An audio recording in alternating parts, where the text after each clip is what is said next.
κόκκινη κλωστή δεμένη, στην ανέμη τυλιγμένη, δώσ' της κλώτσο να γυρίσει, παραμύθι να αρχινήσει. The red thread is bound in my finger around. Give it a spin and let it roll, so the tale can be told.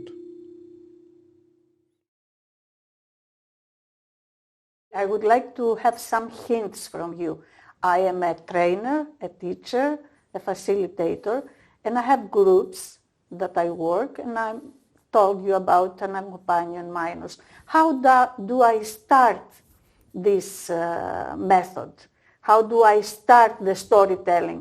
I go there one morning and I say, okay, let's storytell now.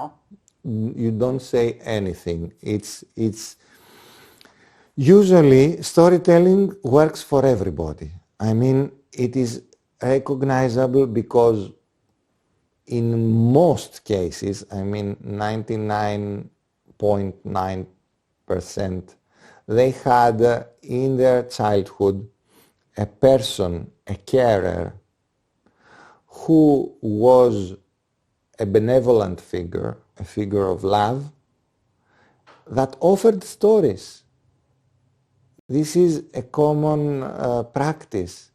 So by opening your mouth and telling a story, you become the person who offered protection and security in their past. And they are immediately bond. You create a bond. And you don't tell anything. If you have a small instrument, it works. Very, very, very simple. Just a sound to make the time an artistic time. It's not everyday life. It's art. It's culture. It's tradition. You will use an opening. Most communities have different openings, traditional openings in Austria, in Hungary, in England, in France, in Turkey, in Lebanon. They have their own openings. You use the opening, you launch in the story, and then you offer them the possibility to discuss the story between them. And when you finish by the same way. A typical, logotypical, we say in orality studies, a typical ending, poetical, use poetry,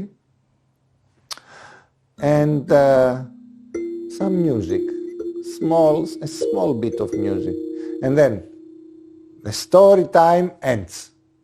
And now we are back in our everyday life. The story time consists of a refuge. They are secure inside that. They will remember this time and be more confident. It's like a prayer.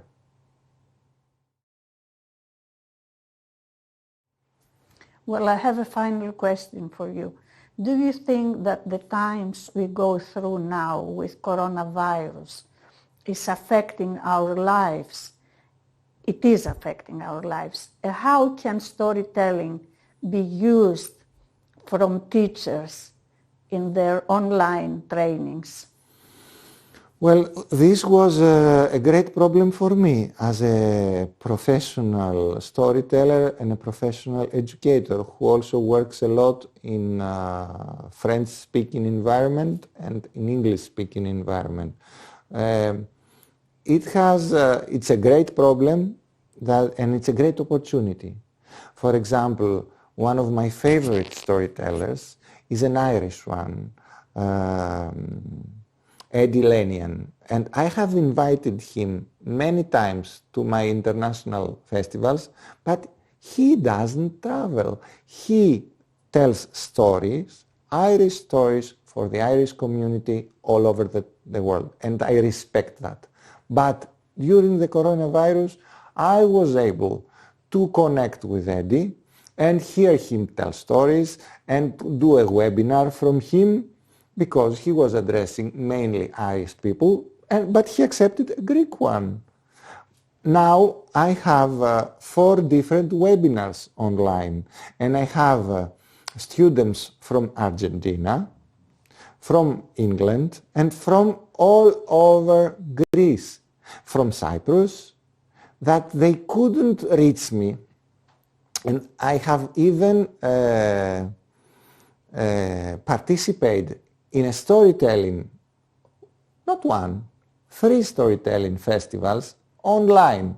One was in Cyprus in Greek language, and I gave a webinar, and one was in French language, and one was in English.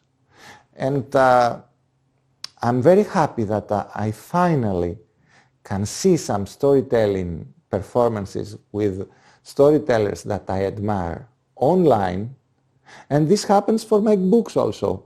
I launched a book in December. It was a Christmas book, and I had to present it in Greece, or in schools or in groups, and in Cyprus online.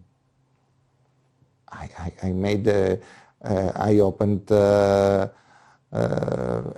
source of light. I put a candle. I was adapted. It was not easy. I'm not a genius, but I had to do it, and necessity forced me to be creative. I think teachers can be creative. It is a creative profession. It's a vocation. It's not a profession. So they love children. They love people. They love getting in touch. So actual physical touch is not possible, but mental and psychological touch is possible, and we shouldn't be reticent about that. We should embrace this method. We should embrace technology and make it work for us. I have made it up. I'm not a genius. I have arrived to do that because I was obliged to do that. And my students, they strive to do that also. And they have arrived to get a lot, to spend profitably their time. It's a great mental profit. So let's close with the Greek motto. Και ζήσαν αυτοί καλά και εμείς καλύτερα. And they lived happily ever after. Thank you.